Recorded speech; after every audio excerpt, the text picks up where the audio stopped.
Коопсуздукта чындыгында мындай көп адамдар акыркы учурларда сен ушул амандыгыңды эле тилеп калса, ар бир берүүңдөн кийин сени ушул биз коопсуздугуңа абдан көңүл бурабыз, ушундай болот депчи. Анан чынын айтсам эми айтпадымбы, ар бир адам өлүм таамын татуучу, эч качан гарантия жок өлүмгө.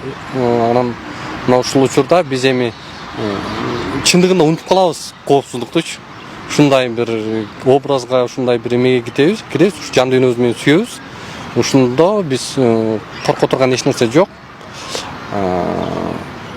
Өлчөктөгү абийирибиз таза кетет да. Ушул жагдай маанилүү. Анан негизи эле мамлекет тарабынан ушул эркен журналисттерге көз караш кандай, аларды колдоо болобу же наоборот жана кысым көрсөткөн убакыттар көбүрөөк болуп атабы? Мамлекет тараптан эми ким эле өзүнүн кемчилдигин ашкере кылгысы келет? Албетте жок.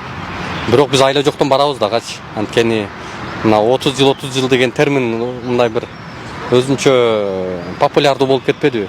Мына ошол 30 жылдын ичинде мамлекетибизде баарын жаап жашырып, баарын кой мен айтпайын же чыкпасын деп жүрүп ушул акыбалга келдик да. Ошондон улам биз эми чынын айтканда биз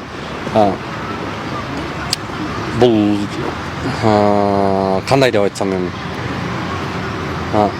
мамлекет бизди уккусу келбейт, көргүсү келбейт, бирок бизди эл көрөт да.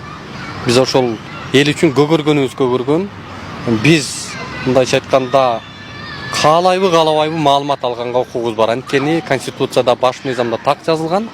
Журналисттин профессионалдуу ишмердүүлүгү жөнүндө абдан маанилүү, четко көрсөтүлгөн. Ошон үчүн мамлекеттик органдарга эгерде биз мыйзамды билсек, биз ошондой талап кылып, аларды үйрөтүп атабыз да азырчы.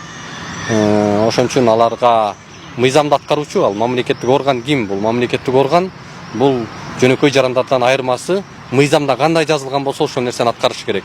Биз ошону талап кылганды көбүбүз билбейбиз да. Мына ушундан улам биз талап кылабыз, тоскоолдук кылгандыгына карабай алардан маалымат алабыз.